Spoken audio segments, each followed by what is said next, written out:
Alice's Adventures in Wonderland by Lewis Carroll.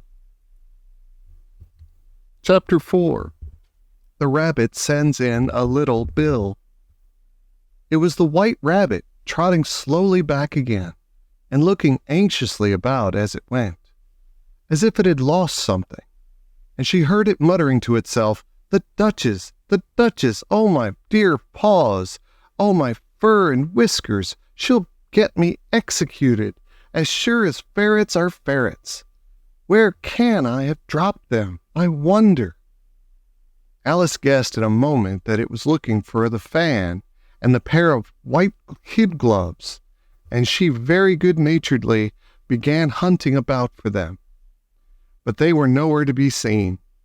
Everything seemed to have changed since her swim in the pool, and the great hall, with the glass table and the little door, had vanished completely.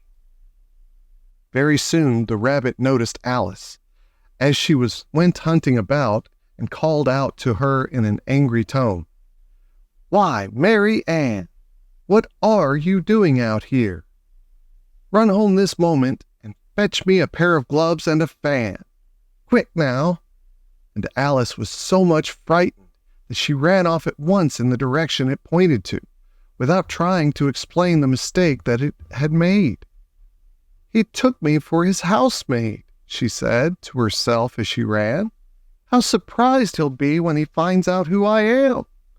But I'd better take his fan and gloves, that is, if I can find them."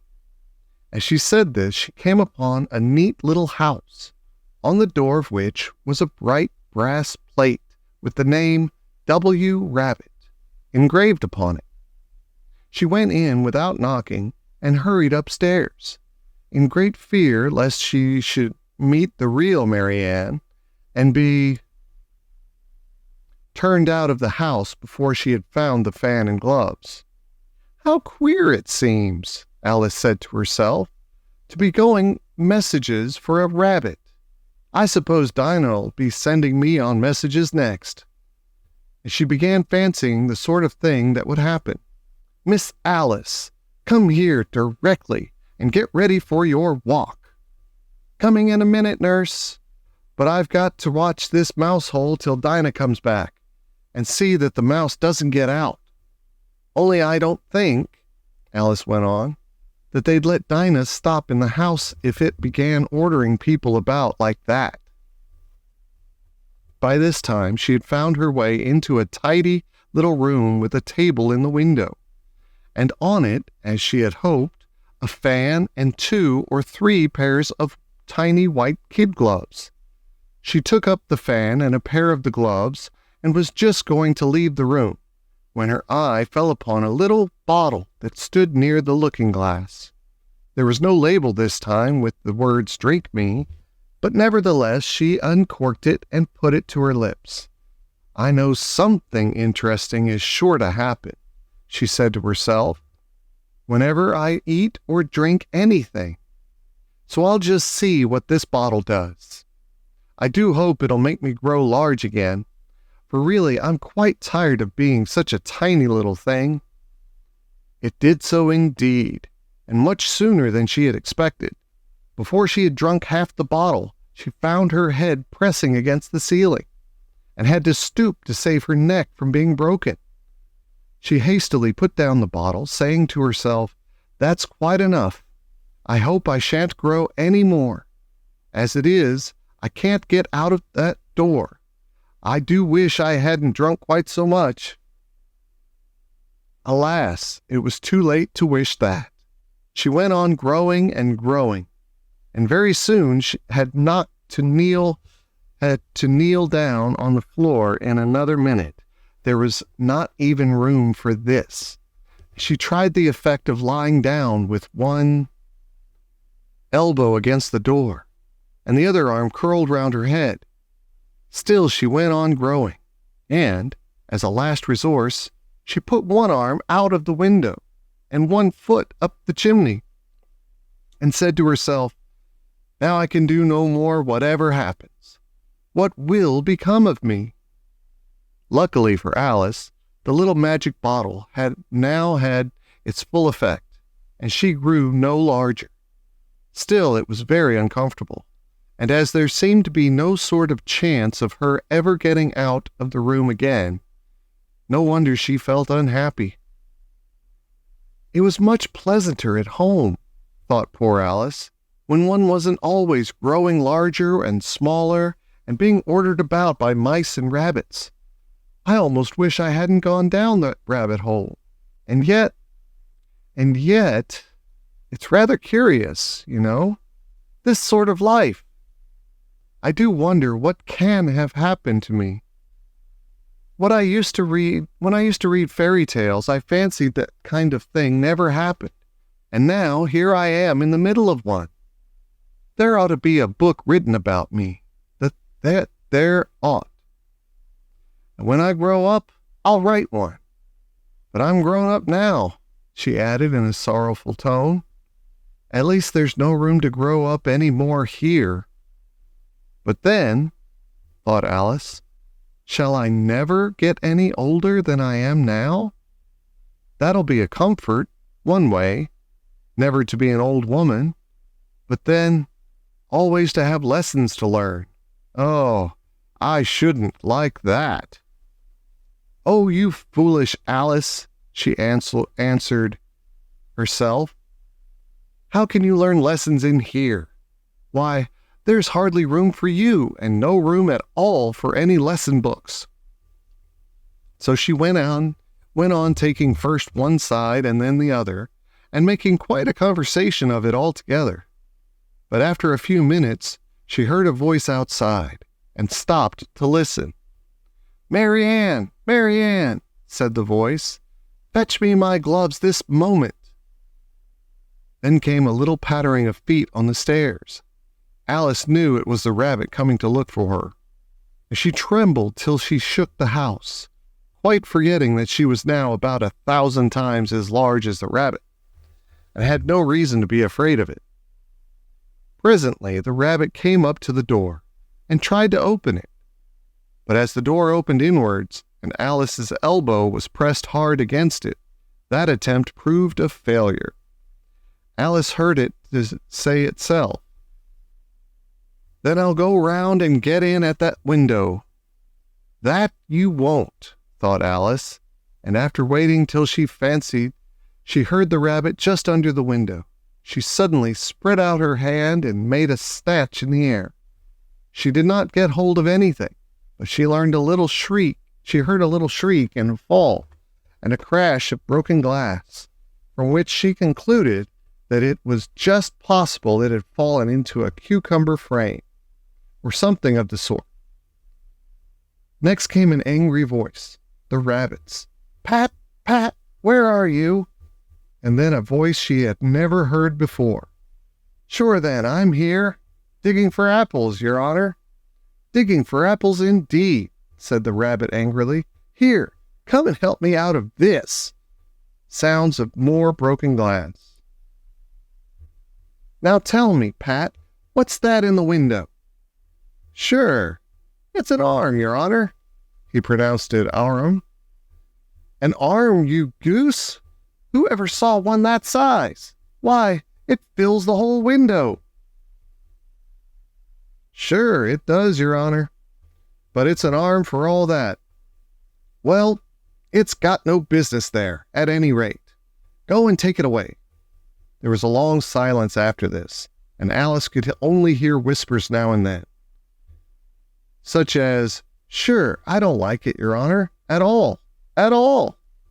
Do as I tell you, you coward." And at last she spread out her hand again and made another snatch in the air. This time there were 2 little shrieks and more sounds of broken glass. "What a number of cucumber frames there must be," thought Alice. "I wonder what they'll do next. As for pulling me out of the window, I only wish they could. I'm sure I don't want to stay in here any longer." She waited for some time without hearing anything more. At last came a rumbling of little cartwheels and the sound of a good many voices all talking together. She made out the words, "Where's the other ladder? Why, I hadn't to bring but one. Bill's got the other. Bill, fetch it here, lad. Here, put 'em up to this corner. No, tie 'em together first. They don't reach half high enough yet.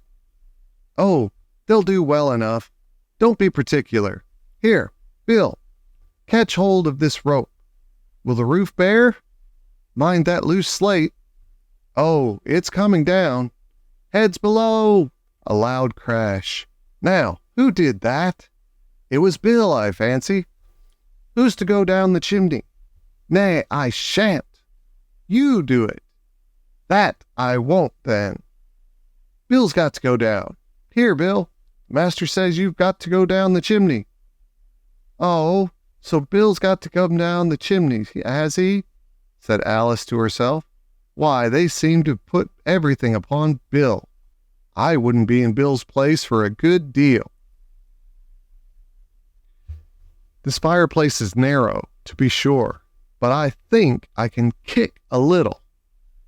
She drew her foot as far down the chimney as she could, and waited till she heard a little animal. She couldn't guess of what sort it was, scratching and scrambling about in the chimney close above her. Then, saying to herself, "This is Bill," she gave one sharp kick and waited to see what would happen next. First thing she heard was a general chorus of, "There goes Bill!" Then the rabbit's voice alone, "Catch him, you by the hedge!" Then silence, and then another confusion of voices. "Hold up his head, Brandy, now. Don't choke him. How was it, old fellow? What happened to you? Tell us about it." Last came a little, feeble, squeaking voice.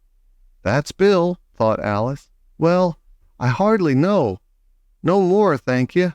I'm better now. But I'm a deal too flustered to tell you. All I know is, something comes at me like a jack-in-the-box, and up I goes like a skyrocket." "So you did, old fellow," said the others. "We must burn the house down," said the rabbit's voice, and Alice called out as loud as she could, "If you do, I'll set Dinah at you." There was a dead silence instantly, and Alice thought to herself, "Wonder what they will do next. If they had any sense, they'd take the roof off." After a minute or two, they began moving about again, and Alice heard the rabbit say, "A barrowful will do, to begin with." "A barrowful of what?" thought Alice. But she had not long to doubt, for the next moment, a shower of little pebbles came rattling in at the window, and some of them hit her in the face. "I'll put a stop to this," she said to herself, and shouted out, "You'd better not do that again," which produced another dead silence. Alice noticed with some surprise that the pebbles were all turning into little cakes as they lay on the floor. And a bright idea came into her head. "If I eat one of these cakes," she thought, "it's sure to make some change in my size. And as it can't possibly make me larger, it must make me smaller, I suppose." She swallowed one of the cakes, and was delighted to find that she began shrinking directly. As soon as she was small enough to get through the door, she ran out of the house, and found quite a crowd of little animals and birds watching outside. The poor little lizard, Bill, was in the middle, being held up by 2 guinea pigs, who were giving it something out of a bottle. They all made a rush at Alice the moment she appeared, but she ran off as hard as she could, and soon found herself safe in a thick wood. "The first thing I've got to do," said Alice to herself, as she wandered about in the wood, "is to grow to my right size again. And the second thing is to find my way into that lovely garden. I think that will be the best plan." It sounded an excellent plan, no doubt, and very neatly and simply arranged. The only difficulty was that she had not the smallest idea how to set about it. And while she was peering about anxiously among the trees, a little sharp bark just over her head made her look up in a great hurry.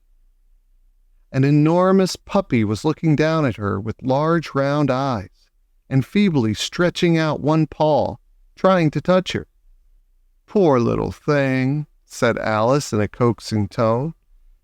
And she tried hard to whistle to it, but she was terribly frightened all the time at the thought that it might be hungry, in which case it would be very likely to eat her up in spite of all her coaxing. Hardly knowing what she did, she picked up a little bit of stick and held it out to the puppy, whereupon the puppy jumped into the air, all its feet at once, with a yelp of delight, and rushed at the stick, and made believe to worry it. Then Alice dodged behind a great thistle to keep herself from being run over, and the moment she appeared on the other side, the puppy made another rush at the stick, and tumbled head over heels in its hurry to get hold of it. Then Alice, thinking it was very like having a game of play with a cart horse, and expecting every moment to be trampled under its feet, ran round the thistle again. Then the puppy began a series of short charges at the stick, running a very little way forwards each time, and a long way back, and barking hoarsely all the while, till at last it sat down a good way off, panting with its tongue hanging out of its mouth, panting, and its great eyes half shut. This seemed to Alice a good opportunity for making her escape, so she set off at once, and ran till she was quite tired and out of breath, until the puppy's bark sounded quite faint in the distance. "And yet what a dear little puppy it was," said Alice, and she leant against a buttercup to rest herself, and fanned herself with one of the leaves. "I should have liked teaching its tricks very much, if I'd only been the right size to do it. Oh dear, I'd nearly forgotten that I've got to grow up again. Let me see, how is it to be managed? I suppose I ought to eat or drink something or other, but the great question is, what?" The great question certainly was, what?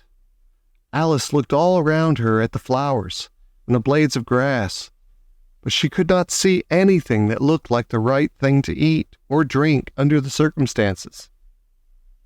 There was a large mushroom growing near her, about the same height as herself. When she had looked under it, and on both sides of it, and behind it, it occurred to her that she might as well look and see what was on the top of it. She stretched herself up on tiptoe and peeped over the edge of the mushroom, and her eyes immediately met those of a large blue caterpillar that was sitting on the top with its arms folded, quietly smoking a long hookah, and taking not the smallest notice of her or of anything else.